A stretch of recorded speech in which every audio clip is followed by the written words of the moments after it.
The moment she heard her father calmly name her price, as though her future were livestock to be weighed and sold, her world splintered so violently that she felt the floor tilt beneath her slippers, and for a heartbeat she wondered if this was how it felt to drown without water. She had only slipped toward the study door to call them to supper, nothing more, but the voices inside were cold, deliberate, transactional, in a way that scraped across her skin like a blade. Her mother's trembling plea for, "Just a little more, my lord," struck her with the force of betrayal. The responding murmur belonged to Viscount Ashford, a man whose smile never reached his eyes, a man whispered about in drawing rooms for the bruises that mysteriously bloomed on the arms of women who had once admired him.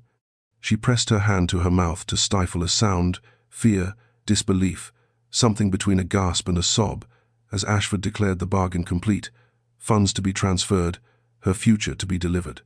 She stumbled back from the door, the walls closing in, her breath trembling, her heart galloping with the knowledge that her parents, the very people meant to protect her, had just traded her life away for a satchel of coin. She fled the hallway, desperate for air, pushing blindly through the crowd gathered in their cramped drawing room for the evening's ill-timed social visit.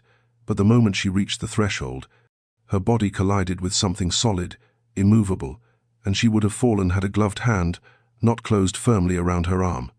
The world steadied, her vision cleared, and she found herself staring upward into a face she recognized only from rumor, the Duke of Ravensborne, a man London feared as much as it revered, a man whose reputation for cold precision had silenced braver tongues than hers. He was taller than any man she had ever seen, sharply carved as though from winter stone, eyes the deep, unrelenting color of midnight. For a suspended moment, neither of them moved. His grip, though firm, was not cruel. It held her as one might steady something fragile but remarkable. Her lips parted in shock, but no words emerged, and the room around them dimmed to a muted hum as the Duke's gaze narrowed, studying her with unsettling intensity, as though he sensed the fracture in her spirit, the storm beneath her skin. She tore herself away, murmuring an apology she could not remember forming, and hurried past him, past the suffocating stairs, past the world that had collapsed beneath her feet. The night air outside was cold enough to sting, but it filled her lungs like freedom she could not keep. Only when she leaned against the garden wall did she allow a single sob to escape, helpless and shattering. She did not know that behind the drawing-room window, the Duke continued watching her retreat with a look not of curiosity but of decision, nor did she hear the quiet command he gave his driver to remain where they were. All she knew was that the life she had known was gone, and the one waiting for her in the Viscount's hands was a fate she could not survive.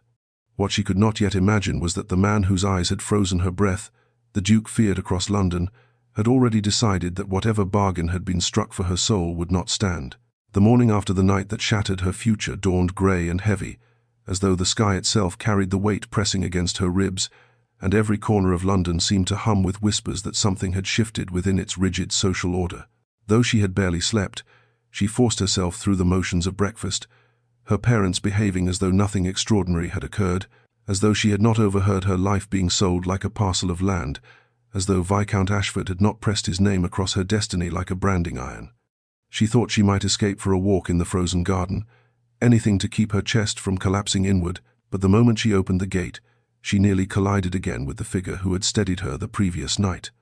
The Duke of Ravensborne sat astride a black stallion, the creature restless beneath him, snorting frost into the morning air. Yet the Duke himself was perfectly still, a statue draped in onyx and authority, his cloak falling across his shoulders like a commandment. She froze, her breath caught halfway, unsure whether to bow, curtsy, or flee. His gaze lifted to meet hers, sharp enough to slice through whatever facade she tried to wear. "You are up early," he said, his voice low, deep, edged with something she could not name. She managed a strained nod, her fingers twisting in her shawl. "I needed air, Your Grace." His eyes flickered with an unreadable glint, as though he found her answer insufficient. "Air," he repeated softly, as though testing the word. "Or escape?" Her pulse faltered. No man had ever read her with such unnerving accuracy, and certainly not one standing with the cold command of a king surveying his domain. When she did not answer, he dismounted with fluid precision, boots landing with a decisive thud on the cobblestone. He stepped nearer, not too close, yet close enough that she felt her breath shorten. "A young woman should not look as though she has been cornered by wolves," he murmured, not unkindly. The gentleness in his words startled her more than his presence. "Tell me, has someone given you reason to fear?" She swallowed hard, her voice failing her. She could not reveal the truth, not without condemning her family, not without inviting ruin. Instead, she forced a fragile smile. "It is nothing of importance, Your Grace." His jaw tightened. Clearly, he did not believe her. The air between them thrummed with unspoken tension, a strange mixture of fear, curiosity, and something else she did not dare name. Before she could retreat, he spoke again, quieter this time. "If ever someone threatens you, Miss Harrow, I would know it."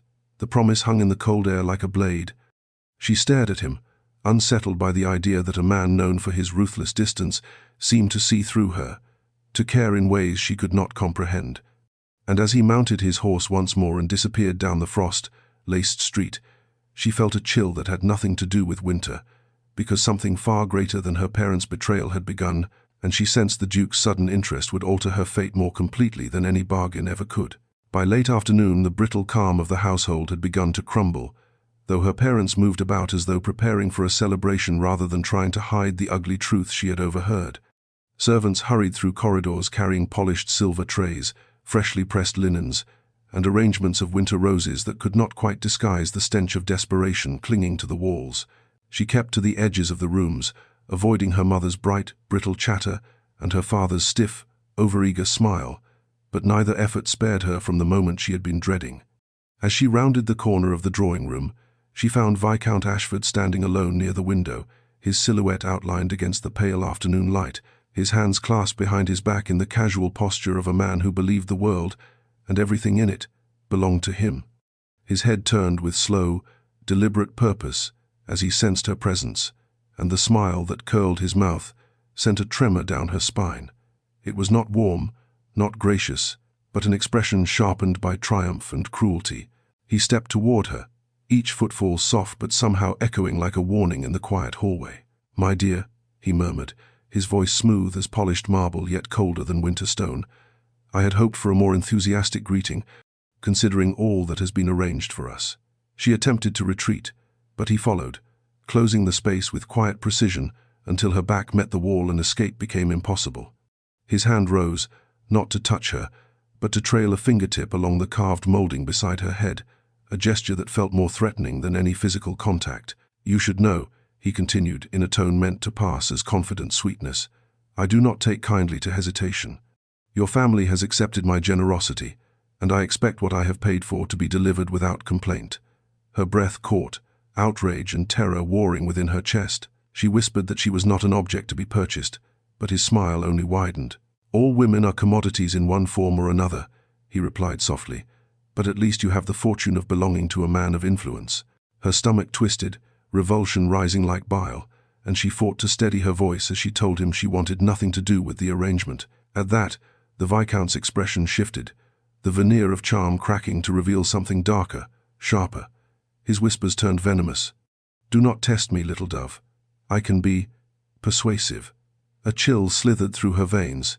She understood then that he would not hesitate to destroy her if she defied him.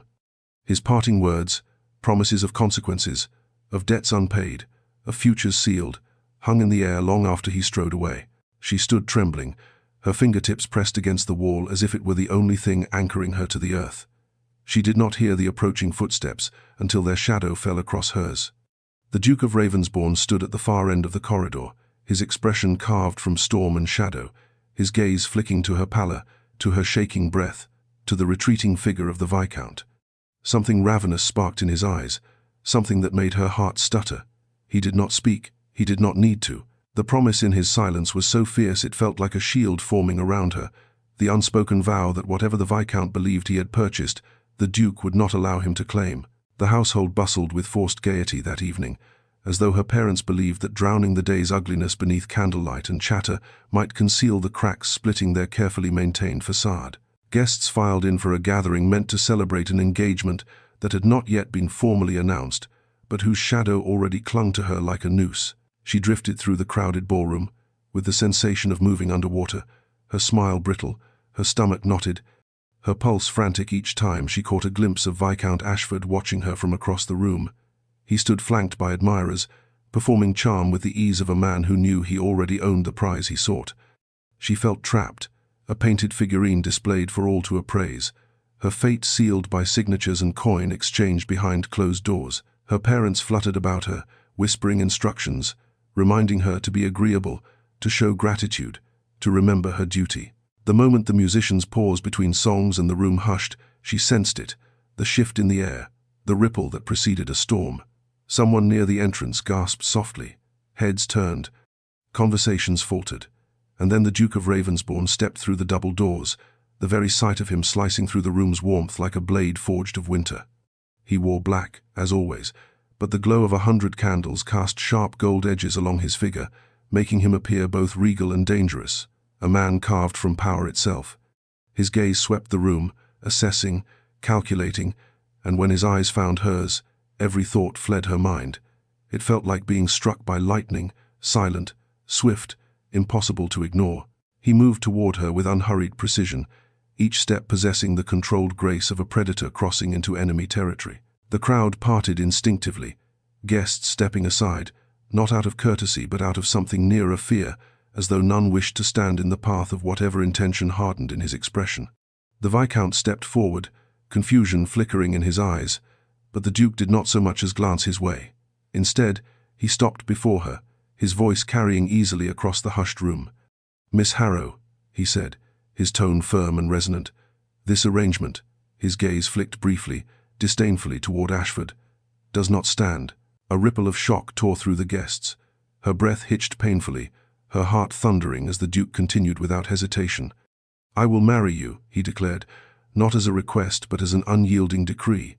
Murmurs erupted, her mother swayed, her father paled, and Viscount Ashford's face contorted with incredulous rage. But the Duke's attention remained fixed on her alone. "Your future," he said, his voice dropping lower, "will not belong to a man who sees you as currency." She could not form words. She could barely breathe. The Duke's proposal, or command, hung between them, a lifeline thrown into waters she had been drowning in. Yet she trembled, caught between terror of what this meant and a strange, inexplicable relief blooming like warmth in her chest. When Ashford stepped forward, sputtering about contracts and payments, the Duke turned his head slightly, and the icy precision in his gaze silenced the Viscount mid-sentence. It was a warning, unmistakable and deadly. No one in the room dared challenge it, and as the Duke offered his arm, waiting for her decision while the entire world held its breath, she realized the choice before her was not truly a choice at all, yet for the first time, it felt like salvation rather than surrender. The wedding unfolded with such dizzying speed that she barely understood how a single night could collapse into a mourning ceremony. How a girl who had been bartered away like a parcel of land could now be standing in a private chapel draped in Ravensborne colors, waiting to become the Duchess no one had imagined or prepared for. The Duke allowed no time for gossip, no opportunity for Viscount Ashford to assert legal threats, no moment for her wavering parents to reconsider the fortune they had traded her for. Before dawn, he had already dispatched his solicitor to sever any claim Ashford believed he held, and by mid-morning she found herself cloaked in a simple ivory gown. A maid had hurriedly altered, her hair pinned with trembling hands, her heart pounding so fiercely she felt it in her fingertips. Her parents stood stiff and pale in the chapel pews, bewildered by the speed of events, but unwilling to challenge a man like Ravensborne. Ashford was nowhere to be seen, his rage simmering somewhere beyond those stone walls. She, meanwhile, stood at the threshold feeling as though she were watching her own life from a distance, suspended between terror and a strange, fragile hope.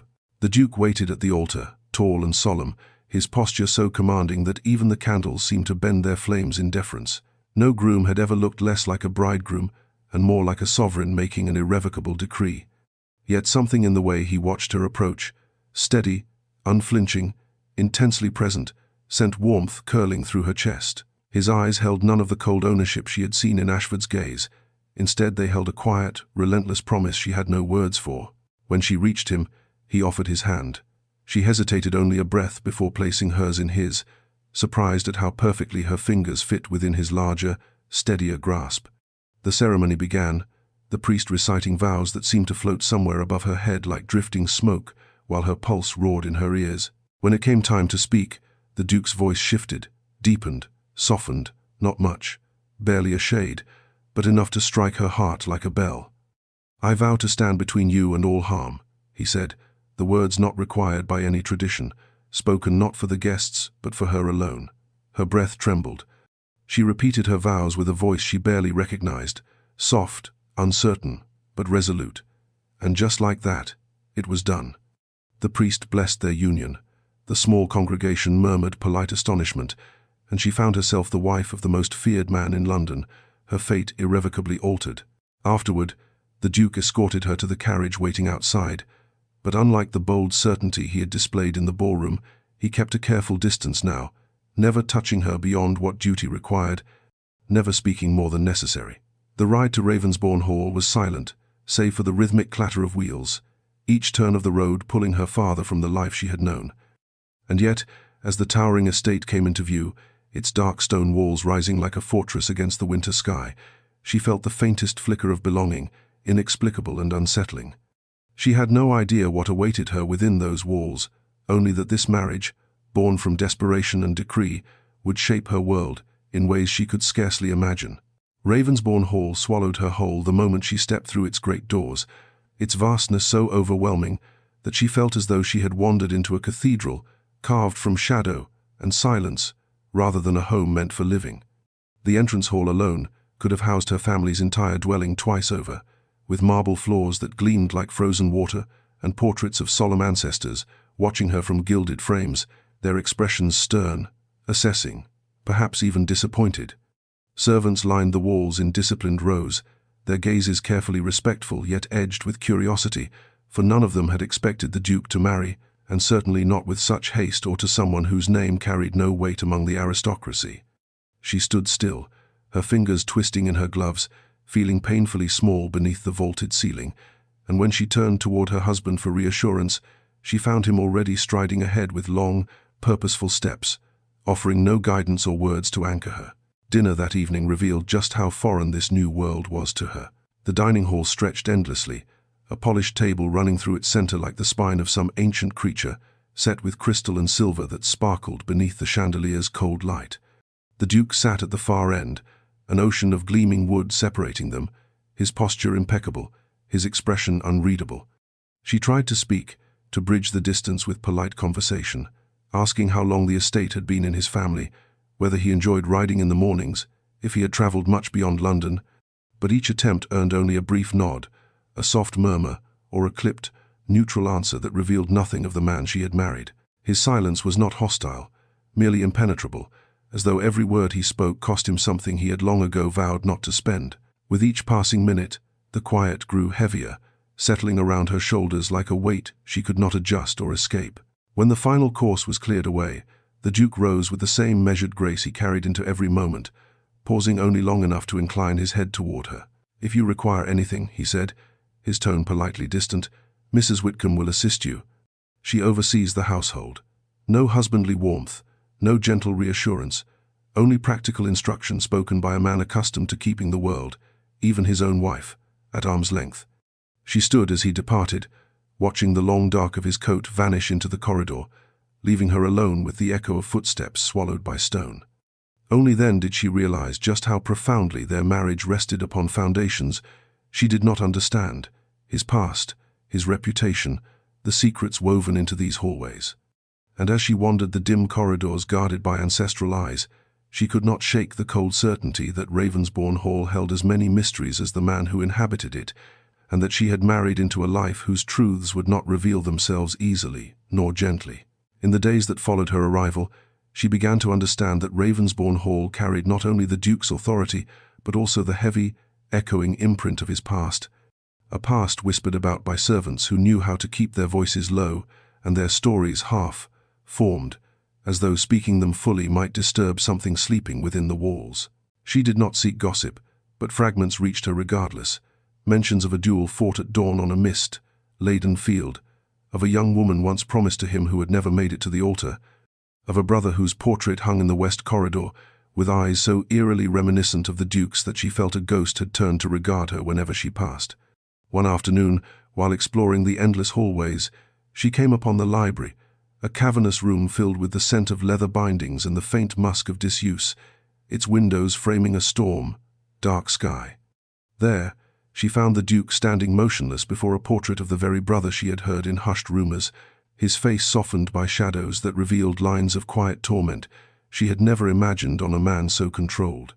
He did not notice her at first, and she instinctively stepped back, hesitant to intrude, but her slight movement stirred the air, and he turned sharply, his expression shuddering with such practiced ease that it made her ache.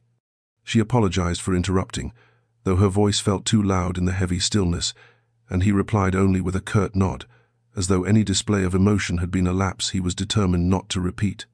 Yet in that brief, unguarded moment she had seen something raw, grief perhaps, or guilt, or the memory of a loyalty that had once defined him, and the glimpse clung to her thoughts like a persistent echo as she left the room. Later that night, as rain battered the window panes and the fire cast flickering amber light across her chamber, she found herself wondering not about his reputation, nor the fear he inspired, but about the pain he carried so silently, the sorrow that seemed etched into the bones of the house and the man himself. It struck her how profoundly alone he must have felt all these years, how carefully he had armored himself against the world, and how dangerous it was, for her heart, to care even slightly about a man whose wounds ran so deep they seemed untouchable. Yet she could not deny the truth stirring inside her. The Duke was more than the shadows that wrapped around him, and with every fleeting, vulnerable moment she glimpsed, she felt herself drawn further into the quiet gravity of a man London feared. But she was beginning to want to understand.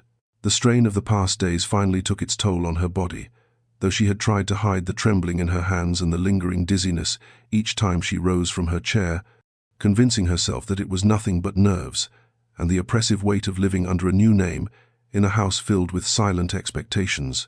Yet on a pale morning, when the fog clung low across the grounds and the servants moved quietly through the corridors so as not to disturb their brooding master, she stepped from her chamber and felt the world lurch violently beneath her feet, her vision blurring into grey waves as her knees buckled and the walls tilted away from her, her body folding to the cold floor before she could utter a sound.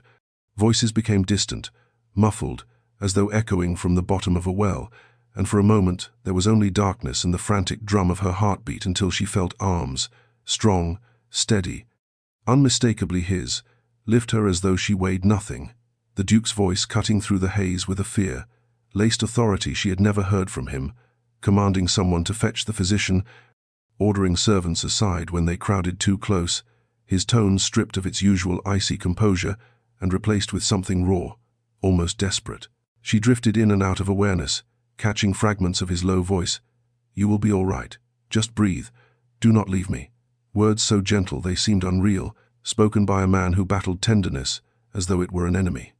When she woke again, the room was bathed in soft afternoon light filtering through lace-draped windows, and she found herself nestled in a grand canopied bed she did not recognize, blankets tucked around her with meticulous care, a cool cloth resting on her brow, and beside her, still in the same clothes he had worn that morning, the Duke sat slumped in a chair, elbows on his knees, his head bowed in exhaustion, as though he had kept vigil for hours without moving. Her breath caught at the sight of him, at the vulnerability of his posture, and as she shifted slightly, he lifted his head instantly, relief flooding his features so openly that she hardly believed it. He rose and moved to her side, his voice low but firm as he scolded her for ignoring her health, though the faint tremor in his tone betrayed the fear still clinging to him. She tried to apologize, but he silenced her with a look, not harsh, but fierce in its protectiveness, and for a moment she felt as though the fragile barrier between them had cracked wide open, allowing her to glimpse the man beneath the armor, the man who had kept watch over her like a sentinel warding off the world. As the physician arrived and fussed over remedies and rest, she kept her gaze on the Duke, her heart twisting with the staggering realization that he had feared losing her, and that perhaps, without meaning to, she had become someone he could not bear to lose. As her strength gradually returned, confinement became its own kind of torment, for although the Duke insisted she rest and forbade her from exerting herself, she found her thoughts restless and her heart too full of questions, and one evening, drawn by the need for movement, for silence, for something she could not name, she slipped quietly from her chamber and wandered through dim corridors, illuminated only by the soft glow of wall sconces, eventually finding herself before the doors of the grand ballroom, a cavernous space she had glimpsed only once upon her arrival and had been too overwhelmed to truly see. She pushed the doors open slowly, and the vast room welcomed her with moonlight spilling through tall arched windows, turning the polished floor into a sheet of silvered stillness. She stepped onto the gleaming surface, her reflection wavering beneath her feet, and stood alone at the center, imagining the dancers who must once have glided across that same expanse, imagining what it might feel like to belong in a place so magnificent. Her thoughts drifted to the Duke, his restraint, his solitude, the fleeting tenderness she had seen when he believed she slept, and she felt a strange ache bloom in her chest, something too bittersweet to dismiss. She did not hear him enter, but she sensed him, the way the air shifted subtly when he stepped into the room, and when she turned, he stood just inside the doorway, the moonlight outlining his tall frame in sharp silver and shadow. He regarded her for a long moment, his expression unreadable, before he crossed the floor with quiet, purposeful steps, each one echoing softly. "You should be resting," he said, his tone low, not quite reprimanding, more like concern wrapped in steel. She apologized, admitting that she only wished to walk, to breathe, to feel something other than the walls of her chamber pressing in, and to her surprise he did not argue. Instead, his gaze swept the ballroom and returned to her with an expression she had never seen from him, curiosity laced with something unexpectedly gentle. When she confessed, shyly, that she had never learned to dance properly, a faint crease appeared between his brows, as though the idea unsettled him in ways he could not articulate. Then, without warning, he extended his hand toward her, palm open, his voice a quiet command softened at the edges. "Come," he murmured, "I will teach you." Her breath caught, but she placed her hand in his, her pulse leaping at the warmth of his touch, and he drew her close, not too close, but enough that she could feel the steady rhythm of his heartbeat beneath the layers of his waistcoat. He guided her hand to his shoulder, his own settling carefully at the small of her back, and then he began to lead her in a slow, unhurried waltz across the moonlit floor, their footsteps soft, their shadows merging and parting in a silent dance that felt less like instruction and more like revelation. No orchestra played for them, no audience watched, yet the moment felt achingly intimate, as though the entire room existed solely for the two of them. When the dance ended, neither stepped away immediately. Their hands lingered together, their breath mingled in the quiet air, and she felt the fragile, simmering truth that something between them had shifted again, subtly, irrevocably, leaving her both exhilarated and terrified of what came next. The morning after their stolen dance, the fragile warmth she carried in her chest was quickly threatened by the cold, unyielding force of London society, for no sooner had she begun to feel a sliver of belonging within Ravensbourne Hall than the outside world awakened with ravenous curiosity, hungry whispers traveling faster than any carriage wheel could turn, twisting her unexpected marriage into a tale told and retold with cruel embellishments. Invitations arrived in an overwhelming flurry, thinly veiled summons designed not to welcome her, but to inspect her like a curiosity displayed behind glass. And though the Duke allowed her to decline most of them, he insisted she accompany him to at least one small gathering, reminding her that avoiding society altogether would grant their detractors even greater power. She agreed, though dread pooled in her stomach as she stepped into the glittering drawing-room of Lady Pembroke's townhouse, where chandeliers dripped with crystals and every pair of eyes snapped toward her with the swift, surgical sharpness of hawks sighting prey. The murmured greetings that followed were polite in tone but barbed in intention, each smile stretched thin with judgment. She moved through the crowd with careful grace, answering questions about her sudden marriage, her background, her family, questions crafted to seem innocent but designed to expose cracks, to confirm suspicions that she was unworthy, an upstart thrust into a role reserved for women of pedigree. She had just begun to steady her breathing when she overheard a pair of ladies whispering behind fluttering fans, their voices dripping with disdain as they speculated that the Duke must have married her out of desperation, or worse, pity, that perhaps she had trapped him in some pitiful way. The words sliced into her with humiliating precision, and heat pricked behind her eyes, not from shame alone, but from the helplessness of standing alone amid people who saw her as nothing but an inconvenience to their rigid expectations. She wanted to flee, to shrink, to disappear, but before she could retreat, a familiar presence appeared beside her, dark and steady as a fortress.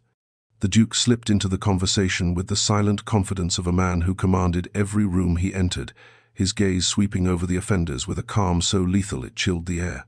"It seems," he said, his voice smooth and resonant, "that there are those here who mistake ignorance for insight, Allow me to clarify. The Duchess is under my protection. Any insult toward her is an insult toward me." The room fell into an instant, trembling quiet, the ladies recoiling as though scorched. Her breath wavered, but the Duke did not look at her. He stood at her side like an unspoken shield, daring anyone to challenge his words. When they finally departed the gathering, she sat in the carriage with her hands folded tightly in her lap, the memory of his defense echoing in her mind like a steady drumbeat. She thanked him softly, her voice barely a whisper, and though he brushed off her gratitude with characteristic restraint, she saw the slight softening in his eyes, the near, imperceptible flicker that told her he had meant every word he spoke. And as the carriage rolled toward Ravensborne Hall, she realized that for the first time since their hasty union, she felt not merely tolerated or protected, but claimed, not as property, but as someone whose dignity he refused to let the world tear apart. Despite the Duke's public defense, the small bit of confidence she had gained shattered the moment she arrived at Lord and Lady Harlan's evening gathering. For though the house glowed with lanterns and laughter spilled from every corridor, she felt an unease prickling beneath her skin, a whisper of danger too faint to name yet impossible to ignore. The Duke was delayed by a brief meeting with a political ally, and she entered alone with a footman escorting her only to the receiving line before withdrawing, leaving her to float through the mass of glittering gowns and polished boots, like a solitary boat adrift in a churning sea. She managed polite smiles, small nods, and careful words, but every interaction left her throat tighter, her thoughts scattered, and she was still trying to anchor herself when she stepped into a quieter corridor to catch her breath, only to freeze when she saw Viscount Ashford waiting for her in the shadows, as though he had anticipated precisely where she would flee. His smile unfurled slowly, a serpentine curve that held no warmth. "My Lady Duchess," he drawled, mocking the title as though it were a costume she had no right to wear. She instinctively stepped back, but he advanced with the unhurried confidence of a man convinced she could not escape him, his eyes glinting with satisfaction as he drank in her fear. "Did you think marriage to Ravensborne frees you from the debt your family owes me?" he whispered, leaning close enough that the scent of wine and bitterness clung to his breath. "You were promised to me, purchased, acquired. Your new title does not erase what I paid for." Her pulse thundered painfully, yet she forced herself to lift her chin, forcing her voice to remain steady as she told him she would never belong to him, that whatever claim he imagined had been severed the moment she walked away. His expression darkened, sharp and vicious, and his hand shot out, gripping the wall beside her head with a thud that made her flinch. "Do you know what happens to people who steal from me?" he murmured, the threat coiling through his words like smoke. Before she could move, before she could speak, a sudden shift in the air behind them made the Viscount still, and she saw Ashford's eyes flick upward, his expression cracking with the first hint of unease. She turned slowly. The Duke stood at the far end of the corridor, his presence so commanding, so lethal in its silence, that the very walls seemed to retreat from him. His gaze moved from her trembling form to the Viscount's proximity, and a quiet, simmering rage ignited behind his eyes, a rage so cold it felt like a blade drawn in moonlight. Ashford stepped away from her immediately, forcing a thin smile as he offered a shallow bow. "Your Grace," he said, trying and failing to sound unbothered. The Duke did not respond. He simply stared, silent and immovable, until the Viscount retreated with the stilted gait of a man who had narrowly escaped something far worse than public embarrassment. When he disappeared into the ballroom, the Duke finally turned to her, and though he said nothing, the intensity in his eyes told her everything she needed to know. He had seen her fear, and he would not allow Ashford near her again. Not now, not ever. And for the first time, she felt a flicker of safety not rooted in walls or titles, but in him. The Duke did not raise his voice, nor did he confront the Viscount in the quiet corridor where he had found him cornering her like prey. Instead, he allowed the simmering storm within him to build until the perfect stage presented itself 2 nights later at Lady Morton's winter soiree, a glittering affair where every powerful family in London gathered to preen, gossip, and measure one another's weaknesses. She arrived on the Duke's arm, her pulse unsteady as she scanned the opulent crowd, aware that Ashford lurked somewhere within those golden rooms, but the Duke's hand resting lightly atop hers served as a steadying anchor, though his posture was taut with a controlled fury that radiated from him like heat from a banked fire. They had not spoken of the confrontation in the Harland corridor. Instead, he had escorted her home with a silence so sharp it felt like the last breath before a storm breaks. Now, As musicians played and diamonds glinted beneath the chandeliers, the Duke remained near her with a vigilance so intense she wondered whether he could feel the tremor in her fingers, even through her gloves. Inevitably, Ashford approached, masking his malice with a counterfeit smile, and offered her a greeting laced with mock courtesy, a greeting that would have passed unnoticed by most, but sliced through her composure like a knife. She felt the Duke stiffen beside her, and before she could step away, Ashford released a remark so casually cruel that it drew gasps from those within earshot, insinuating that some brides owe gratitude to the men who elevate them from obscurity, a barb aimed directly at her heart. The Duke moved with the precision of a man who had spent years mastering the art of controlled destruction. His voice carried across the room, smooth, unhurried, deadly, as he recited, one after another, a series of impeccably verified truths that Ashford had spent years burying: unpaid gambling debts, questionable dealings with foreign lenders, whispers of blackmail, and an incident with a maid discreetly dismissed before matters grew inconvenient. Each revelation struck Ashford like a blow, stripping him of composure, peeling away the carefully constructed layers of charm he wielded as armor. Guests turned to stare, fans snapped shut, murmurs rose like a tide swelling towards scandal, and Ashford stood frozen, the color draining from his face as the Duke delivered the final strike. A quiet observation that any man who built his worth on exploiting the powerless revealed far more about himself than about those he sought to diminish. Ashford stumbled back, humiliated, hatred burning in his eyes like a curse he wished he could cast. She felt both horrified and strangely moved, torn between trembling at the Duke's ruthless capability and feeling the warmth of being so fiercely defended. And when she touched the Duke's sleeve, whispering his name in a plea softer than breath, something in him eased, the storm withdrawing just enough for him to step away before he destroyed Ashford completely. Later, as the carriage carried them home through the winter, dark streets, she asked him why he had gone so far. He looked out the window, jaw rigid, and answered in a voice stripped of pretense, "Because no one threatens what is mine." The possessiveness in his words should have frightened her, yet instead it settled deep within her chest, igniting a warmth she could not deny, a warmth that whispered of a bond far more dangerous and far more precious than either of them had intended.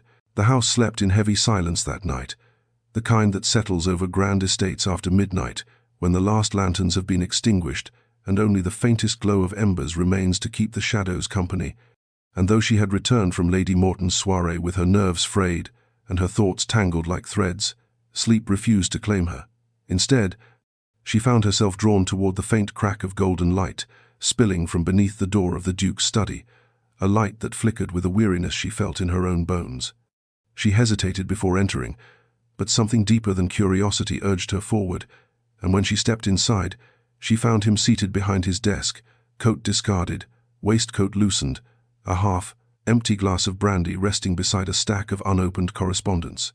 He looked unguarded in the firelight, the harsh angles of his face softened into something unexpectedly vulnerable, and for a long moment he did not notice her, his gaze distant as though staring into the ashes of a memory he could not escape. When he finally lifted his head, surprise flashed in his eyes before dissolving into an expression she could not decipher, somewhere between resignation and relief. She murmured his name, stepping closer with careful grace, and he leaned back in his chair with a tired exhale that held more weight than words ever could. "Could you not sleep either?" she asked quietly, and he shook his head, his voice low as he admitted that his mind rarely granted him peace, that his thoughts were louder at night, haunted by ghosts he had learned to carry in silence. She moved nearer, drawn by the gravity of a man who had spent years encasing himself in steel, and he watched her with an intensity that made her heart thrum. She asked him, gently, about the portrait she had seen in the library, the brother whose eyes mirrored his, and the question seemed to strike him like a blade pulled from a long, forgotten wound. For a moment he said nothing, his jaw clenched, his breath unsteady. Then, in a voice roughened by grief, he spoke of a brother he had adored, a young man full of light and promise, whose life had been stolen by a duel orchestrated through deceit, a death the Duke blamed himself for because he had not arrived in time to stop it. His composure fractured, just slightly, but enough for her to see the raw pain beneath the surface, a pain he had buried so deeply that uncovering it now left him exposed and aching. She sank onto the edge of the desk beside him, her skirts brushing his knee, and whispered that he need not carry such sorrow alone. His gaze locked onto hers, fierce and searching, and in that suspended moment something unspoken passed between them, something tender and dangerous, and impossibly real. He reached for her then, his hand lifting as though drawn by instinct, but at the last second he hesitated, his fingers hovering near her cheek without touching. "There are things I want," he confessed in a voice scarcely more than a breath, "things I should not want." Her heart stuttered painfully, her throat tightening as the truth between them thickened like warm air after a summer storm. She whispered his name, her voice trembling with the admission she could not yet speak aloud, and he leaned in, so close she could feel the warmth of his breath against her lips. But he stopped himself, held there in agonizing restraint, before pulling back with a slow, shuddering exhale, as though fighting a battle he feared he might lose. When she finally left his study, the house felt changed, the air charged with a tenderness too new to name and a longing too deep to deny. And though they had not kissed, though no promise had been spoken aloud, something irrevocable had shifted, binding them with a thread woven not of obligation, but of truth and a love neither was ready to confess. In the days following that near confession in the Duke's study, something within her began to shift in a way she could neither dismiss nor fully understand, as though the fragile, flickering warmth she had felt in his presence had lodged itself deep in her chest and begun to reshape her from the inside out, urging her to stand taller, to breathe deeper, to step into the life that had once frightened her with its vastness. Instead of drifting like a guest through Ravensborne Hall's endless corridors, she began to claim them with quiet purpose, walking with newfound confidence into the morning room to meet Mrs. Whitcomb and inquire after the household accounts, moving through the kitchens to speak kindly with the cooks and maids, speaking with the groundskeeper about the winter gardens, and listening attentively when he explained the seasonal needs of the estate. Each day she learned something new: how to host callers with grace, how to correct a servant without cruelty, how to navigate the intricate etiquette of the aristocracy without shrinking beneath its weight. And while she still felt occasional tremors of uncertainty, something inside her blossomed each time she succeeded in a task she once feared she was unworthy of attempting. She felt herself changing, growing, not for the Duke, not for society, but for the woman she wished to become. Her progress did not go unnoticed. One afternoon, while she sat in the study reviewing a list of charities supported by the late Duchess Ravensborne, she sensed a presence at the doorway and looked up to find the Duke watching her with an expression she could not decipher, a mixture of surprise and something warmer, something like pride tempered by restraint. He stepped into the room quietly, leaning a shoulder against the doorframe, his arms crossed in a posture that might have seemed casual had his gaze not been fixed so intently on her. She greeted him with a smile, small, uncertain, but genuine, and he cleared his throat, asking what she was working on. When she explained that she wished to continue the charitable efforts his mother had once championed, his expression shifted, ever so slightly, as though her words had reached a part of him long dormant. "You take on more than you must," he said, his voice low, but she shook her head, insisting that she wanted to contribute, that she did not wish to drift through this life without purpose. For a moment he said nothing, simply studying her with a quiet reverence that sent warmth flooding her cheeks. It was in that moment she realized she wanted to be his equal, not by title, not by necessity, but by choice. She wanted to stand beside him with the strength and dignity he carried so effortlessly, to understand the responsibilities he bore, to support the burdens he had long carried alone.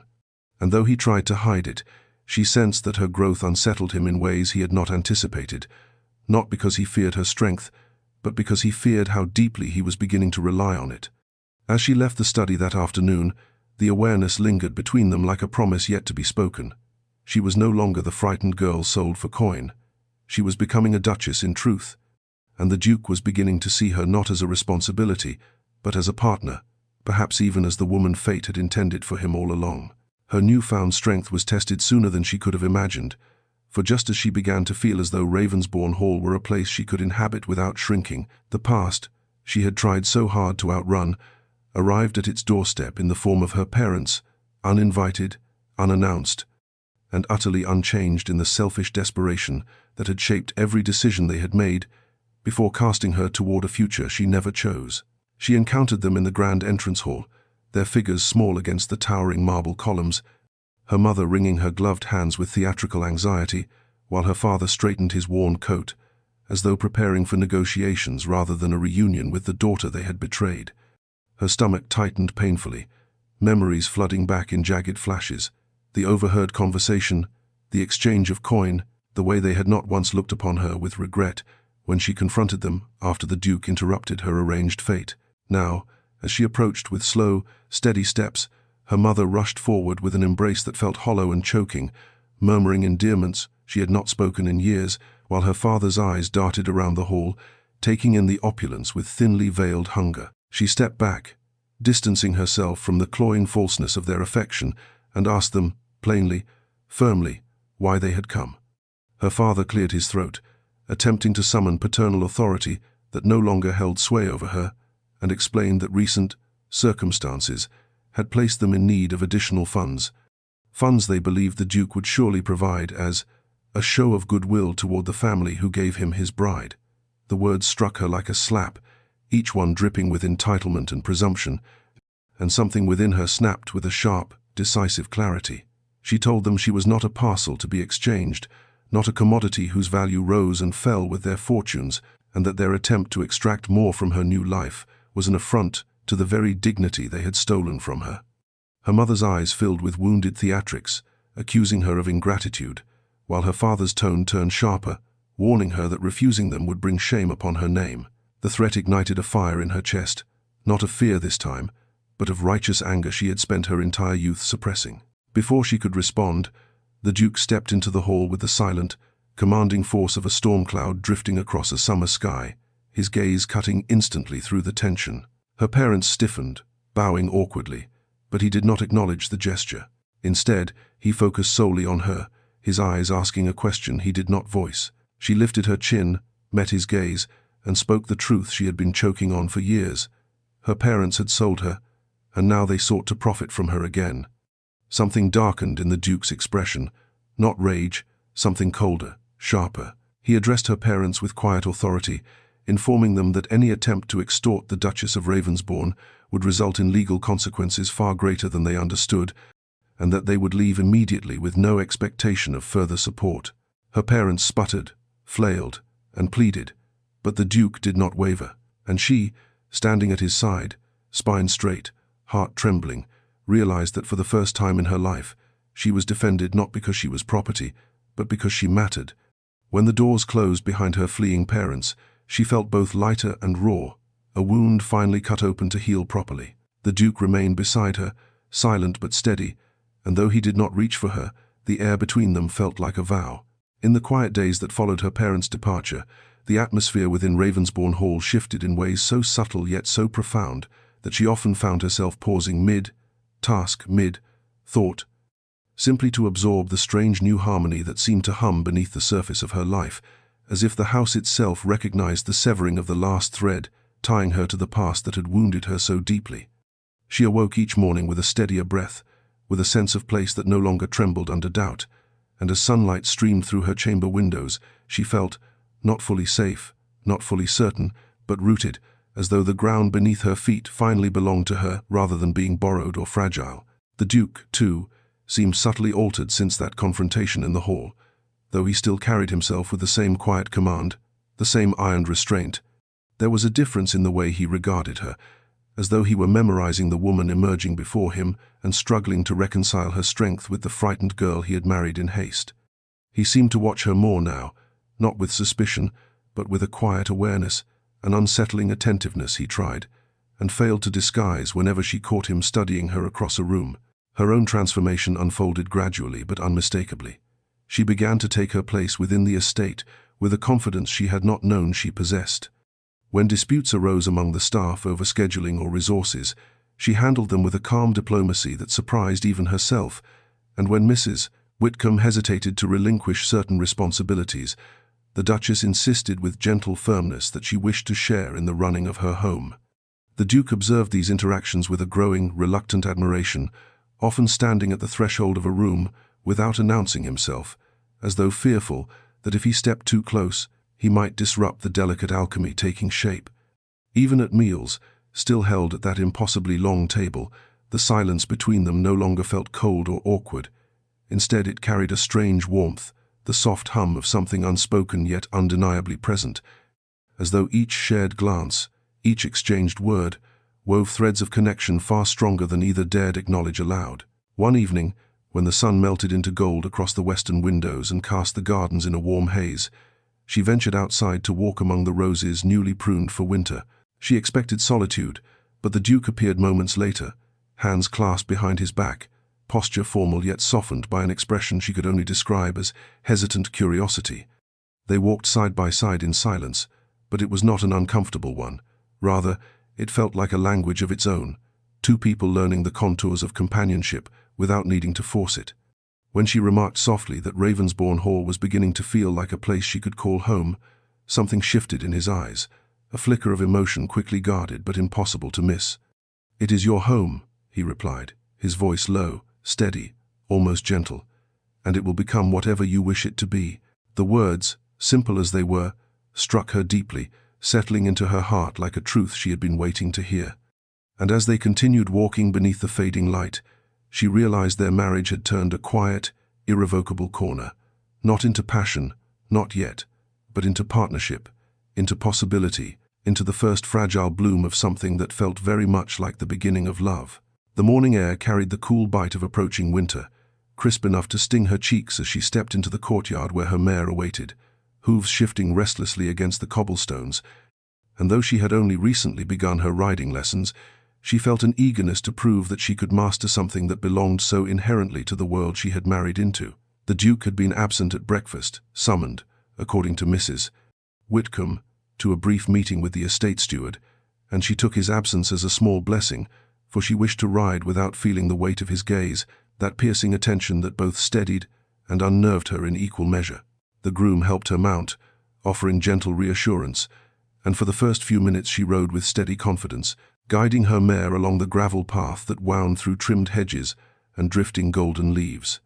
But confidence is fragile, easily cracked by the unexpected, and when a bird burst from a nearby bush in a flurry of wings and startled calls, her mare reared in panic, jolting violently beneath her.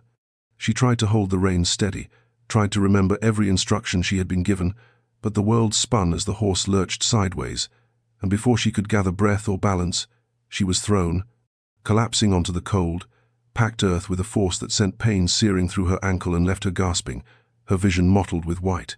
Voices called out as the groom rushed toward her, but before he could reach her, another shadow moved swiftly into her blurred field of vision, a familiar command slicing through the air with such sharpness that even her pain seemed to pause. The Duke knelt beside her in an instant, cradling her shoulders with a gentleness that belied the barely contained panic in his voice. "Do not move," he said, though the words trembled faintly, betraying the storm within him. She tried to speak, tried to insist that she was fine, but when she shifted slightly, agony shot up her leg and she cried out, the sound tearing through the courtyard like a wound. The Duke's face tightened, as though he felt the pain in his own bones, and without hesitation he slid one arm beneath her knees and the other around her back, lifting her effortlessly into his arms, as though she weighed nothing at all. She could feel the wild rhythm of his heartbeat against her shoulder, the tension coiled in every muscle, the fear he could not hide as he carried her across the courtyard with long, urgent strides. Servants scrambled out of his path, some whispering in astonishment to see the notoriously stoic Duke of Ravensborne bearing his wife like a fallen angel, his expression carved with raw worry. He refused to set her down until the physician arrived, pacing the chamber with her still in his arms until she whispered that she needed to sit, that she needed to breathe. Even then, he lowered her with excruciating care, as though she might shatter under the weight of touch. When the doctor examined her ankle and confirmed the injury was painful but not catastrophic, the Duke exhaled a shuddered breath, his shoulders collapsing with visible relief he could no longer restrain. And as he remained at her bedside long after the physician left, brushing a stray curl from her cheek with trembling fingers, she realized that his fear had not been for duty or propriety, it had been for her, only her, and the realization wrapped around her heart like a tender chain she no longer wished to break. Her injury forced her into an unfamiliar stillness, a confinement that might once have filled her with restless frustration, but now served as a strange kind of sanctuary, for the Duke visited her far more often than necessity demanded, each appearance slipping past her defenses a little more easily than the last, until she found herself anticipating the sound of his footsteps in the hallway, almost as keenly as she anticipated the relief of sleep. He brought her books from the library, volumes he admitted, in rare, soft confessions, had once been his mother's favorites, and he spent long stretches of time seated in the armchair beside her bed, reading aloud in a voice so deep and steady, it smoothed the sharp edges of her pain. There were moments when she caught him watching her instead of reading, his gaze tracing her features with an intensity that set her pulse fluttering, and moments when he looked away too quickly, as if aware he had allowed something unguarded to show. As the days passed, the conversations between them grew less cautious. She asked him about his childhood, the places he had traveled, the reasons he wore solitude like a second skin, and he answered her, not fully, not always directly, but enough to reveal truths he had long withheld from the world. One evening, when the fire crackled low and a soft rain tapped against the window panes, she sat propped on pillows beside the balcony doors, watching the silver droplets race down the glass. Her ankles still throbbed occasionally, but the ache was dulled, softened by the warmth of the room and the Duke's presence as he stood near the fireplace, one hand braced against the mantel, as though steadying himself against thoughts too heavy to carry alone. She told him softly that she was grateful for his care, for the comfort he had given her when she felt helpless, and he turned toward her, something raw flickering in his eyes at the sincerity in her voice. "You need not thank me," he murmured, but she shook her head, insisting that she would, not out of obligation but because she wished to. He crossed the room slowly, each step deliberate, as though approaching a fragile truth he was not sure he had the right to touch. When he reached her, he paused beside her chair, his breath warm against her cheek, his expression caught somewhere between restraint and longing. She whispered his name, only his name, nothing more, and that single sound broke whatever thin barrier had remained between them. His hand lifted to her face, fingertips brushing her cheek with a reverence that made her eyes flutter closed, and then he leaned closer, his forehead resting lightly against hers for a suspended heartbeat that felt like the entire world holding still. When his lips finally touched hers, the kiss was not fierce or hurried. It was slow, deliberate, achingly tender, as though he were memorizing the shape of her mouth, the warmth of her breath, the fragile wonder of a moment he had convinced himself he would never deserve. Her hands reached up instinctively, fingers curling against the front of his waistcoat, drawing him nearer, and he deepened the kiss with a gentleness that unraveled her, piece by piece, until she felt as though her very soul had leaned into him. When they parted, they remained close, their breaths mingling in the warm space between them, neither ready to break the fragile magic that hung in the air. His voice, when he finally spoke, was scarcely more than a whisper. "I should not want this, and yet I cannot stop." She touched his cheek, her thumb tracing the faint shadow of stubble there, and whispered that she did not wish him to stop. And in that soft, shattering admission, the world shifted, not with thunder, not with spectacle, but with the quiet, inevitable pull of two souls who had finally, irrevocably, stepped toward each other. Night draped itself over Ravensborne Hall with an almost oppressive stillness, the kind that settles so deeply into the bones of a house that every distant creak and whisper becomes magnified.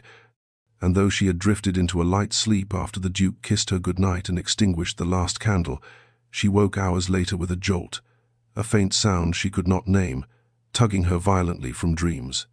For a moment she lay motionless, her breath shallow, listening to the rhythmic beat of rain against the windows, telling herself she was imagining things.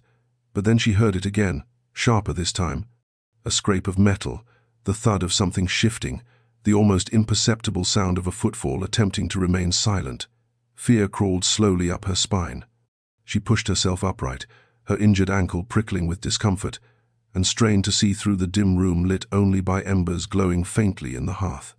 Before she could call out, a shadow moved, large, deliberate, and she barely had time to gasp before a masked figure surged toward her from the darkness, gloved hands reaching as if to seize her. Panic ripped through her like fire.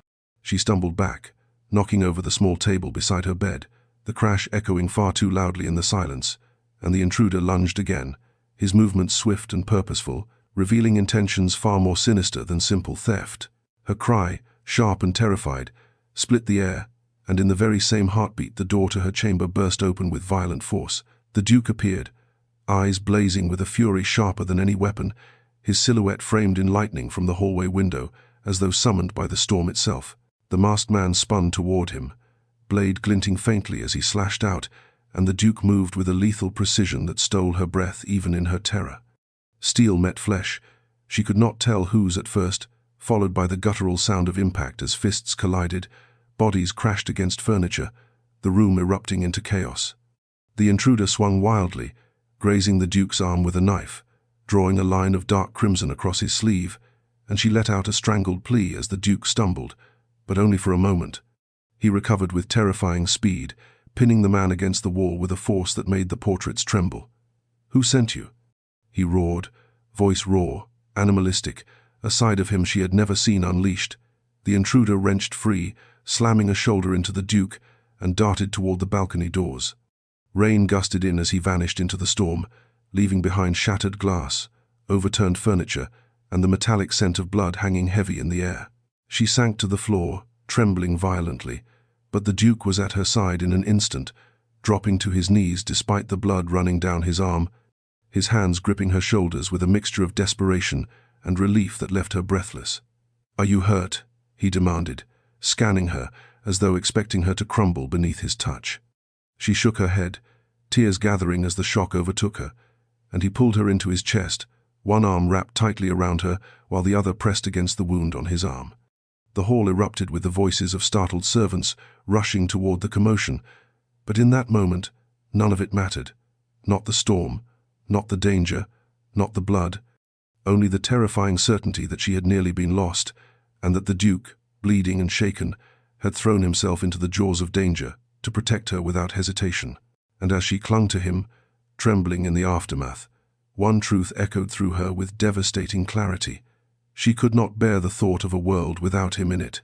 The hours that followed blurred together in a swirl of torchlight, frantic footsteps, and the metallic scent of blood as servants flooded the corridor with wide eyes and trembling voices.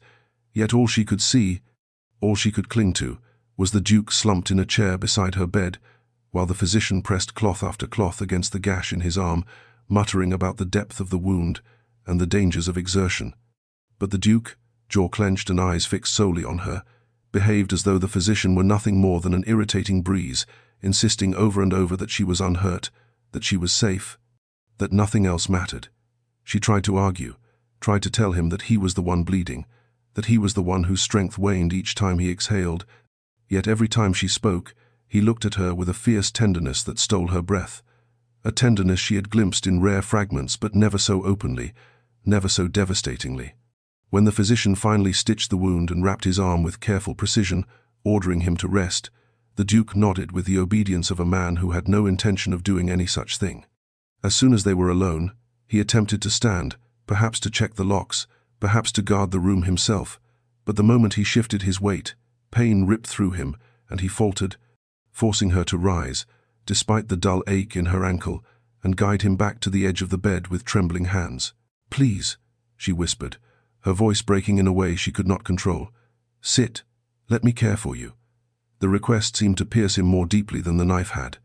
He lowered himself slowly, his breath uneven, and she knelt beside him, lifting his injured arm with a gentleness he met with an expression of stunned reluctance, as though no one had touched him with tenderness in years.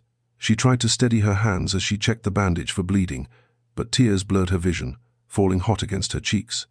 "You could have died," she murmured, her voice trembling with fear she had tried to swallow since the moment she saw him crash against the wall in battle with the intruder. "You threw yourself between us. You didn't even think." He caught her wrist before she could finish, his touch firm but trembling, his voice roughened by exhaustion and emotion he could no longer outrun. "Of course I didn't think," he said softly, fiercely. "Your life is worth more than mine." The words cracked something inside her, something she had kept tightly bound beneath duty and uncertainty.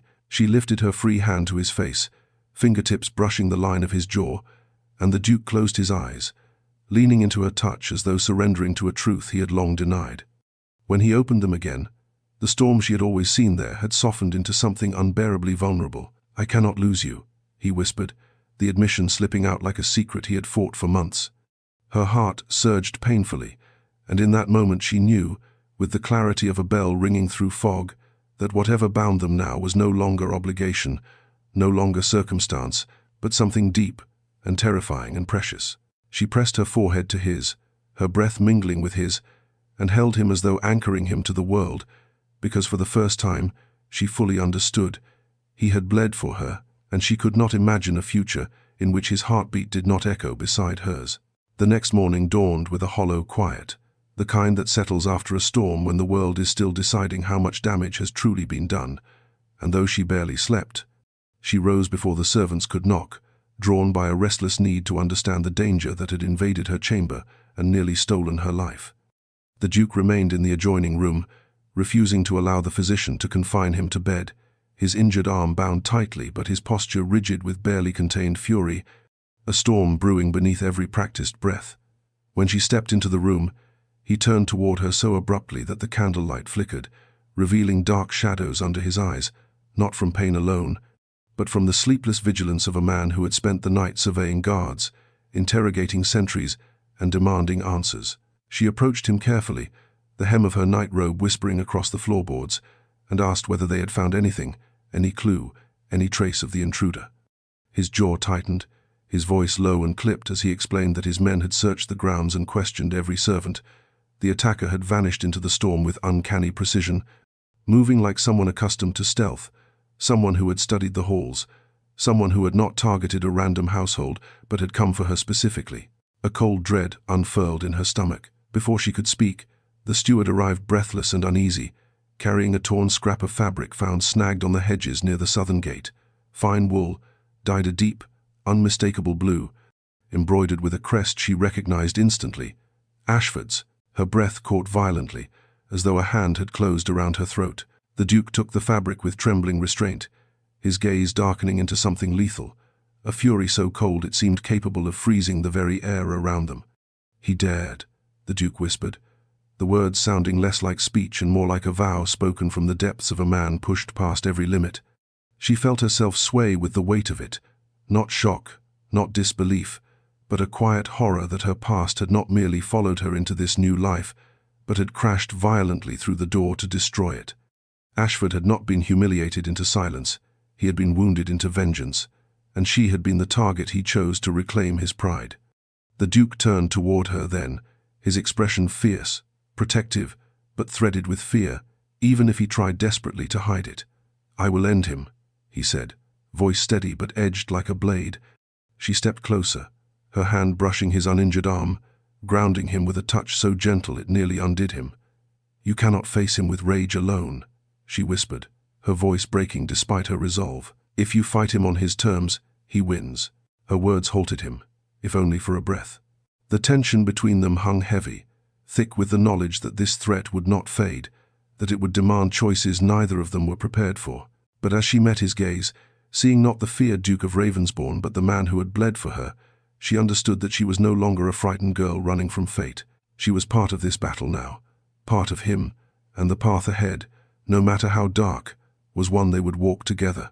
The rest of the day unfolded beneath a pall of tension so thick that every corridor of Ravensborne Hall seemed to echo with unspoken fears, yet amidst that heaviness there emerged a quiet, unexpected tenderness, for the Duke refused to leave her side even as he handled matters of security with the precision of a man who had spent years preparing for enemies he no longer believed he had.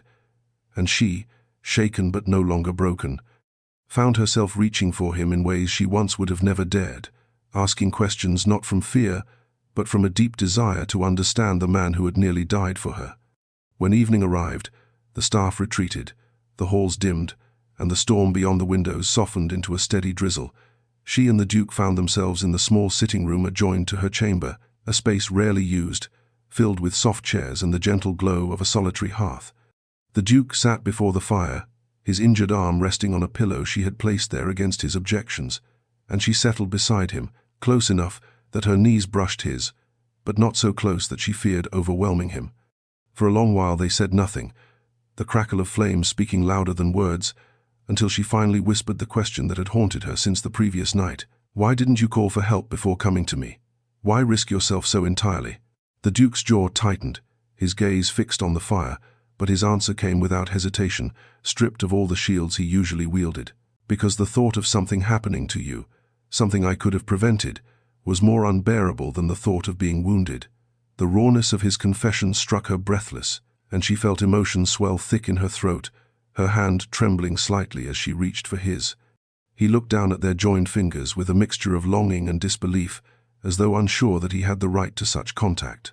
She told him softly that she felt the same, that the terror she had felt when she saw him bleed had carved itself into her heart, leaving her unable to imagine a life where he was not at her side.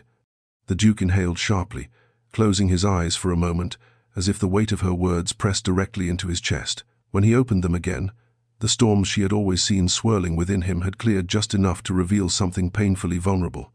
"I have spent years believing I was incapable of this," he murmured, voice thick. "That feeling anything deeply was a weakness I could not afford." She shook her head, gently brushing her thumb over his knuckles. "It is not weakness," she whispered. "It is the first true strength either of us has had." The admission unraveled him. He leaned toward her, not with the hesitation that had once defined every near touch between them, but with a quiet urgency, his forehead resting lightly against hers as though seeking shelter in her presence. She lifted a hand to his cheek, her palm warm against the roughness of his stubble, and he exhaled a shaky breath that told her he had been holding himself together for far too long. "I care for you," he said, the words sounding fragile and fierce all at once, as though torn from a place deep within him. She whispered the same truth in return, her voice trembling with sincerity, and in that moment, surrounded by the remnants of danger and the fragile peace that followed, they became something neither had dared hope for. Two wounded souls choosing each other not out of duty, not out of necessity, but out of love forged in the wreckage of fear.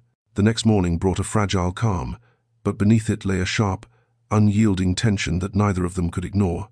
For although the Duke doubled the guards at every entrance, tightened security across the estate, and personally inspected the perimeters despite his injury, she sensed with growing certainty that none of those efforts would be enough, not while Viscount Ashford continued to breathe, to plot, to hunt her from the shadows of his wounded pride. She spent the morning pacing her chamber, her mind drifting back to the terror of the intruder's attack, the violence that had shattered the sanctuary she thought she had found, and the lingering fear in the Duke's eyes when he realized how close he had come to losing her. Fear had once defined her life, had shaped her decisions and stolen her future, but now, with the Duke's tentative love woven into her ribs like gold thread, fear transformed into something sharper, resolve, fierce and trembling but unmistakable. She could not hide behind him forever. She could not allow Ashford to dictate the terms of her life any longer. And so, with a breath drawn slowly to steady her heartbeat, she went to find the Duke in his study, where he stood hunched over maps of the estate, pain flashing across his face each time he shifted his wounded arm. He looked up the moment she entered, and something in his expression softened, relief, perhaps, or the remnants of last night's confession, but she knew the softness would vanish the moment he heard what she intended to say.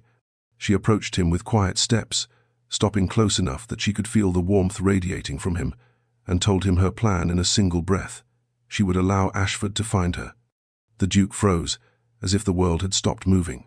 For a long heartbeat he simply stared at her, disbelief flaring into something far more volatile. "Absolutely not," he said, each syllable sharp, cold, final. But she pressed on, explaining that Ashford needed to be exposed publicly, that his crimes must be seen and heard by people who would not turn away, that they needed evidence stronger than accusations whispered behind closed doors. The Duke paced away from her, running his good hand through his hair in a rare moment of unraveling, calling her plan reckless, dangerous, unthinkable.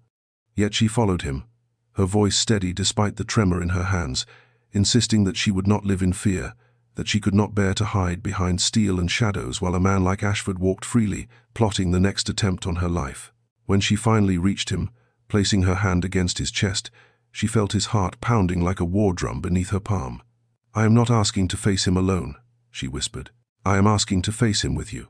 He closed his eyes, his jaw working as though he were battling an army made of his own instincts.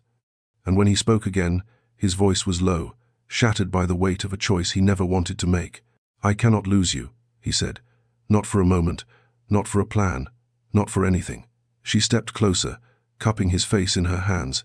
"Then stand with me," she breathed. "Help me end this."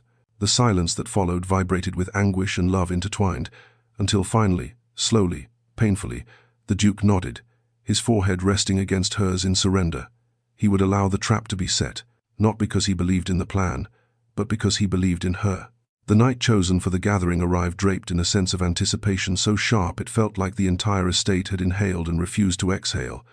For Ravensborne Hall, so often a fortress of solitude, now glittered with candlelit brilliance, Its ballroom transformed into a spectacle of champagne, velvet, and whispered intrigue as London's most curious guests accepted invitations crafted with meticulous calculation.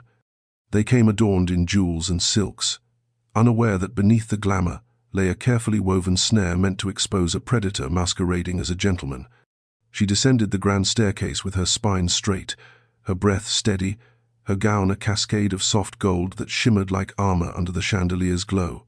She felt the weight of every gaze, felt the questioning murmurs trail behind her like veils, but she also felt the Duke's presence beside her, tall, composed, eyes sharp as polished obsidian, his injured arm hidden beneath an elegant coat. Though she sensed the tension in the way he held himself, every muscle coiled, ready. He stayed close to her without suffocating her resolve, a silent guardian standing at the edge of restraint, allowing her the bravery to do what she must while fighting every instinct that urged him to shield her completely. Their plan unfolded quietly at first, as she mingled among the guests with grace polished by recent weeks of growth, answering polite greetings and asking questions that revealed a mind far sharper than society had rumored. Every gesture, every movement was deliberate. She positioned herself where the Viscount would see her without effort, where temptation and arrogance might coax him forward. The Duke's guards, disguised as footmen and attentive guests, lingered near pillars, archways, and shadowed corners, watching for the slightest ripple of danger.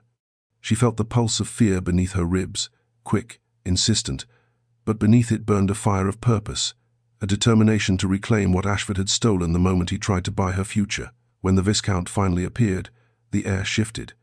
He entered the ballroom with the swagger of a man still convinced of his own invincibility, his gaze sliding across the crowd until it landed on her with a jolt of recognition, surprise flickering into hunger, then into spiteful determination. He approached with the smoothness of a practiced deceiver, bowing with a flourish meant to insult rather than honor, and she returned the gesture with a serene smile that masked the tremor in her lungs.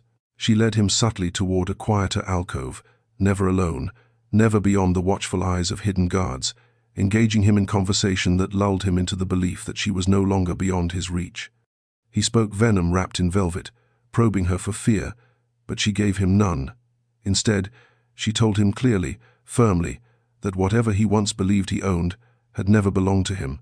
His expression darkened, cracks splintering through the mask he wore, and the venom spilled unchecked as he threatened her once more, threats he believed whispered and safe.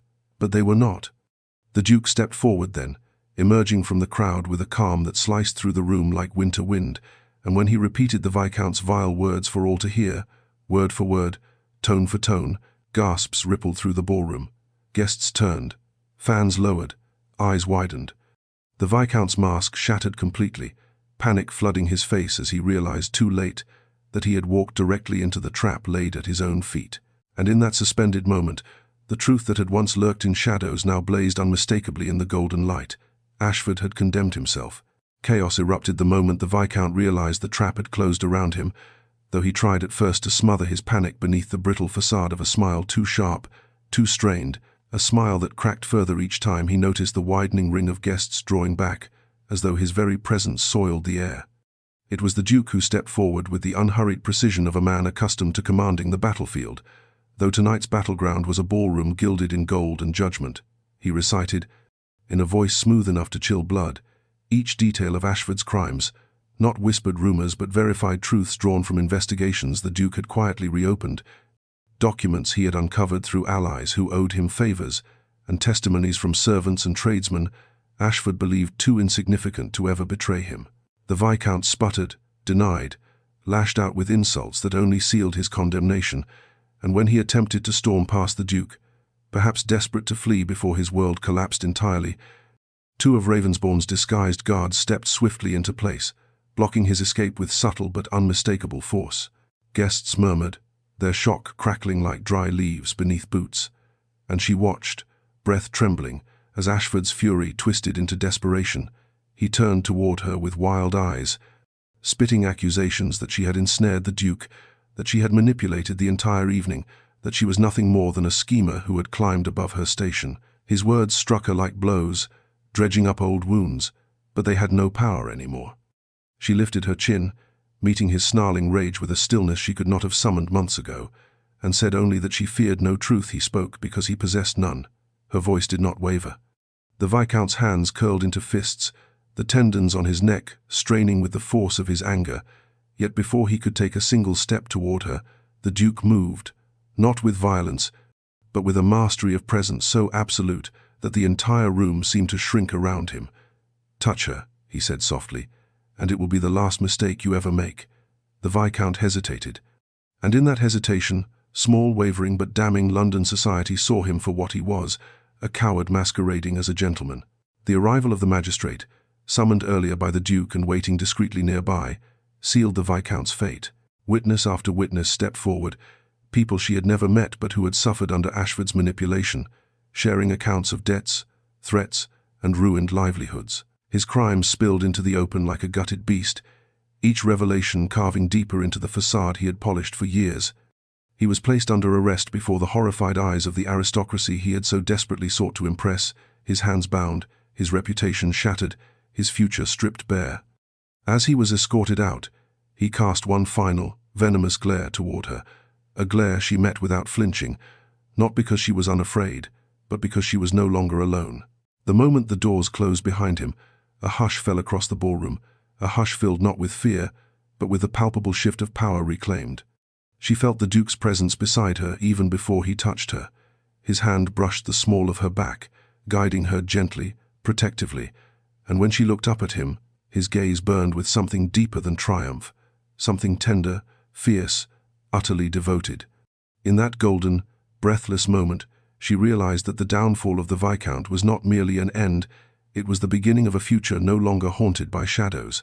After the Viscount's removal and the dispersal of the shaken crowd, the ballroom felt strangely hollow, as though the very walls exhaled in the aftermath of tension released, and she found herself drawn away from the lingering murmurs and sympathetic glances, slipping through a side door that led onto the moonlit terrace, where cool night air kissed her skin with a gentleness she had not felt since early autumn. The gardens below were quiet, silvered by starlight, and she leaned against the balustrade to steady her breath, unsure whether the tremor in her chest was the echo of fear or the fragile bloom of relief. Footsteps approached, not hurried, but purposeful, and she knew before turning that it was the Duke, his presence unmistakable even in silence. He stopped a short distance behind her, as though fighting the instinct to gather her into his arms immediately, as though afraid that what had nearly happened to her would replay in his mind if he stepped too close.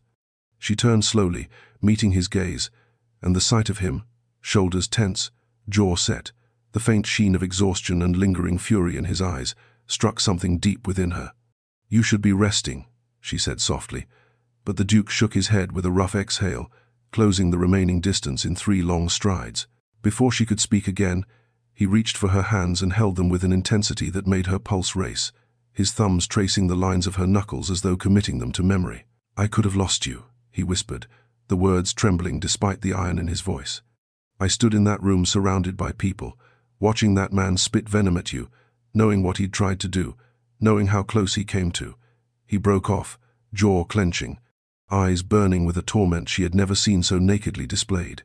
She lifted her hand to his cheek, guiding his gaze back to hers, and told him that she was here, alive, safe because of him. Her voice softened into something tender, something afraid of its own honesty, as she admitted that she had feared losing him just as fiercely the night he bled in her chamber.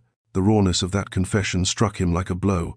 He leaned forward, his forehead brushing hers in a gesture so intimate it stole her breath, and for a long moment neither spoke, their breaths mingling in the cool night air. When he finally spoke, his voice was lower, steadier, as though he had come to a decision that terrified him. "I tried not to feel this," he murmured, his fingers sliding up to cradle her jaw with reverent precision. "I tried to convince myself that what grew between us was nothing more than circumstance. But tonight, watching him threaten you, hearing you stand against him with such courage, I knew." He lifted her chin, his eyes searching hers with a pleading vulnerability. "I love you." The words hung suspended like the soft shimmer of starlight, fragile and brilliant. Her breath caught, tears rising not from sorrow but from the overwhelming truth she had carried quietly for weeks. She whispered his name, her voice trembling with emotion, and told him she loved him too, deeply, irrevocably, impossibly, and in the space between confession and breath, the world shifted. The Duke pulled her into his arms then, not with desperation but with a tenderness so profound it silenced the night itself, holding her as though anchoring both their hearts in the same steady beat. Above them, the stars shimmered, silent witnesses to the moment they chose each other completely, not out of fear, nor protection, but out of love born from fire and forged in truth.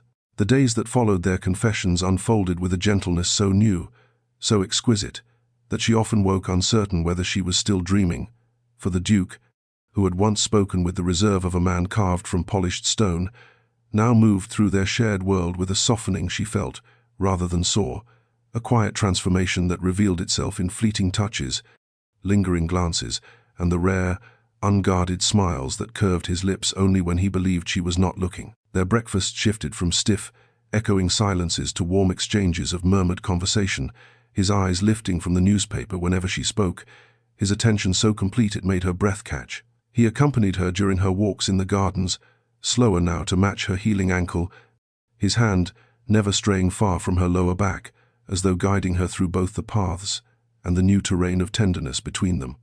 And in the evenings, those long, golden hours when the house quieted and the weight of daylight duties slipped away, he sought her out not with command, but with a careful longing, asking whether she wished for company, for tea, for a shared book, or simply to sit near the fire with no words at all. These small moments wove themselves into a tapestry of intimacy more profound than any sweeping gesture, yet it was the private ones, those hidden threads, that revealed the true depth of his devotion.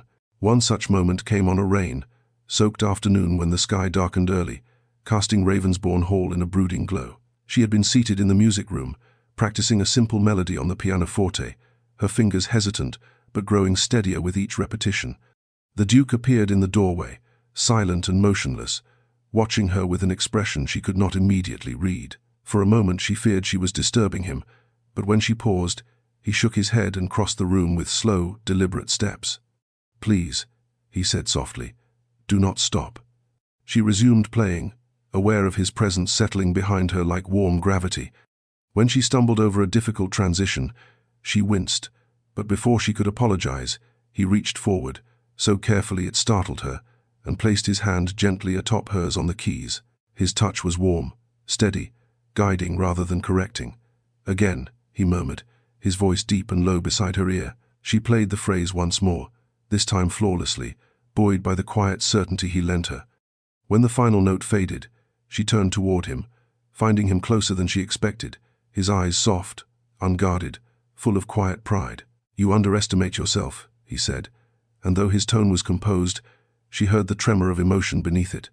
She lifted her hand to his cheek, tracing the faint line of an old scar along his jaw, and he leaned into her touch with a vulnerability that stole her breath more surely than any declaration. In that suspended moment, she realized that loving the Duke meant learning the language of the spaces between his words, the softness he rarely allowed himself to feel, and the fierce devotion that flared whenever she faltered. And he, in turn, seemed to discover that loving her meant letting down the walls he had built around his heart for years. Their love did not roar or demand. It bloomed quietly, steadily, like dawn pushing back the night, revealing more light each time they reached for each other. Yet even as their love deepened into something warm and quietly breathtaking, an uneasy tension lingered at the edges of their days, like a shadow waiting just beyond the reach of candlelight, reminding them that peace, true, unbroken peace, had not yet fully returned to Ravensborne Hall. Rumours began to drift through London's drawing rooms and gentlemen's clubs, whispers that Ashford, though disgraced and awaiting trial, had not accepted his downfall quietly, that he still commanded loyalty from a few desperate men whose fortunes had been tied to his, that he had vowed revenge not only for the humiliation he'd suffered, but for the loss of power he believed she had stolen from him. She heard these murmurs second-hand, from sympathetic ladies who attempted to soften the gossip, but each word struck her like a cold blade, slicing through the fragile serenity she and the Duke had built. The Duke himself grew quieter, more watchful, his jaw often tight with unspoken concern, even as he tried to shield her from the worst of the rumors. He instructed the guards to patrol the grounds twice as often, consulted discreetly with allies who owed him favors, and seemed to sleep less with each passing night, though he never admitted as much when she gently asked. One evening, as rain misted the windows and firelight flickered across the sitting-room walls, she found him standing alone in the dim corridor outside their chambers, his shoulders tense, his gaze fixed on the darkened garden beyond the glass, as though expecting danger to materialize from the shadows. Stepping toward him, she laid her hand against his back, feeling the taut lines of strain beneath his coat. He turned to her, the mask he wore for the world slipping just enough for her to glimpse the exhaustion, the worry, the fear he kept locked behind his ribs. "You heard the whispers," he said quietly. It was not a question. She nodded, her heart twisting at the look in his eyes, an expression she had seen only once before, the night he thought he might lose her to an intruder's blade. He took her hands in his, lifting them to his lips with a tenderness that made her breath catch, but when he spoke, his voice was rough, weighted. "I will protect you," he murmured, "with everything I am, but I fear that Ashford is not finished with his attempts to reach you." She told him she was not afraid, not because she was fearless, but because she trusted him, because she trusted the strength of what they had built together. Her words softened something inside him, and he drew her into his chest, holding her for a long moment as though anchoring himself. Yet even within his embrace, she felt the tremor of his worry, the way his breath caught slightly each time the wind rattled the windows, the way his hand lingered protectively at the small of her back. Later, when they settled by the fire, her head resting against his shoulder, she felt the weight of the coming storm pressing at the edges of their fragile peace. But she also felt something else, something steady and unbreakable. Their love, no longer tentative or unsure, had grown roots deep enough to weather whatever darkness approached. And though danger loomed, she knew one truth with absolute certainty. Whatever shadows tried to reclaim her, the Duke would face them, and she would stand beside him, not as the frightened girl he had rescued, but as the woman who loved him beyond fear. The attack came on a night so deceptively serene that she almost allowed herself to believe the worst had passed, for the sky above Ravensborne Hall shimmered with 1,000 quiet stars. The gardens glowed faintly beneath the pale wash of moonlight, and inside, the house breathed with a calm that had been absent for weeks. She and the Duke had retired early, exhaustion settling into their bones after days spent reinforcing the estate's defences, reviewing letters from the magistrate, and enduring the relentless curiosity of London society. She fell asleep with her head on the Duke's chest, his hand resting protectively along her spine, their breaths sinking in a rare, peaceful rhythm. Yet somewhere in the early hours of morning, that peace shattered. A sharp crack split the stillness, a sound unmistakably foreign, the splintering of wood forced by violence. The Duke awoke instantly, pulling her upright with a single motion, his body shifting into the rigid alertness of a man who had lived too long under threat. Shouts echoed from the lower corridors, followed by the thudding footsteps of guards scrambling into formation. Before she could ask what was happening, a second crash reverberated through the hall, closer this time, and the Duke's eyes darkened with a fury she had seen only once before. He grasped her hands, his voice low but steady despite the storm gathering in his chest. "Stay behind me." She wanted to argue, wanted to tell him she would not hide again, but the look in his eyes, raw, terrified love, held her still. The door to their chambers burst open before he could reach it. 3 masked men flooded into the room, blades glinting beneath the moonlight. She gasped as the Duke pushed her aside, stepping forward with a lethal roar that seemed to shake the very foundations of the house. The first man lunged, but the Duke intercepted him with brutal precision, disarming him in seconds. The second charged from the left, slashing toward her, and panic seized her chest as she stumbled back. Yet before the blade could reach her, the Duke's fist collided with the attacker with force, so devastating the man crumpled instantly to the floor. But the third intruder was faster, more skilled. He slipped behind the Duke with fluid agility, raising his knife with deadly intent. She cried out, rushing forward without thinking, grabbing the man's arm with both hands. He snarled, wrenching free with such force she fell to the ground, pain shooting up her wrist. The Duke turned just in time to see the blade arc toward her, rage igniting him like wildfire. He tackled the man with a violence that stole the air from her lungs, the two crashing against the table, sending books and candlesticks flying. The struggle was fierce, desperate, and when the final blow landed, it was the Duke who rose, chest heaving, blood smeared along his sleeve, not his own this time. Guards stormed into the room moments later, restraining the remaining intruder and dragging the unconscious ones away, but her gaze remained fixed on the Duke, whose shoulders sagged with relief as he crossed the room to kneel at her side. His hands shook as he cupped her face, his voice breaking as he whispered her name over and over, as though reassuring himself she was truly there, truly safe. She clung to him, trembling, the weight of what almost happened flooding her with cold dread. But as he pulled her into his arms, holding her as though anchoring himself to the living proof that she had survived. One truth pierced through the terror. This was the last time fear would ever rule their lives. The shadows had finally attacked, and failed. When dawn finally broke, its pale gold light spilling gently across the ravaged remnants of their chamber, it felt less like morning and more like rebirth, the soft illumination revealing not the violence of the night before, but the undeniable truth that they had survived it, together. The Duke had not left her side for even a breath. He sat beside her on the edge of the bed, his arm wrapped around her, as if anchoring her soul to his heart beat steady beneath her cheek, though she felt the faint tremor in his body each time he replayed the moment he thought he might lose her. Guards patrolled the corridors in disciplined silence, the last of the intruders being escorted to the magistrate under heavy watch, and messages had already been dispatched across London, announcing that Viscount Ashford's final attempt at vengeance had not only failed, but had sealed his ruin entirely. But inside the chamber, this sanctuary carved from the ashes of their fear, there was nothing but the quiet certainty of two lives knitted irrevocably together. She lifted her hand to the Duke's face, brushing her thumb along his jaw, feeling the rasp of stubble, the tension beneath his skin, and the moment he met her gaze, something inside him softened so completely she felt her breath catch. "I thought I had known fear," he said in a voice raw with unguarded truth, "but last night taught me what terror truly is." She leaned closer, whispering that she felt the same, that every moment he fought for her, every blow he took, every breath he drew in the darkness, had become a thread woven into the fabric of her heart. He pulled her into his arms then, not with frantic desperation, but with the gentle reverence of a man who understood the value of what he held. They did not speak for a long while, for words felt insufficient when his hand was cradling the back of her head, when her fingers curled into the fabric of his shirt as though it were the only solid thing in the world, when the air between them vibrated with the quiet miracle of survival and love fully realized. When he finally leaned back enough to look into her eyes, the vulnerability there struck her with the force of a vow. "Be my partner," he whispered, "not because of obligation, not because of what the world expects, but because no future I can imagine feels complete without you at my side." Her breath trembled, tears slipping free, not of sorrow, but of overwhelming joy.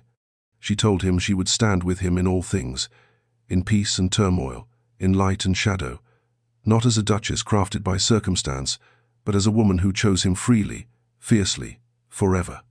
His lips found hers with a tenderness that deepened into something warmer, steadier, a kiss that sealed the final fracture in both their hearts.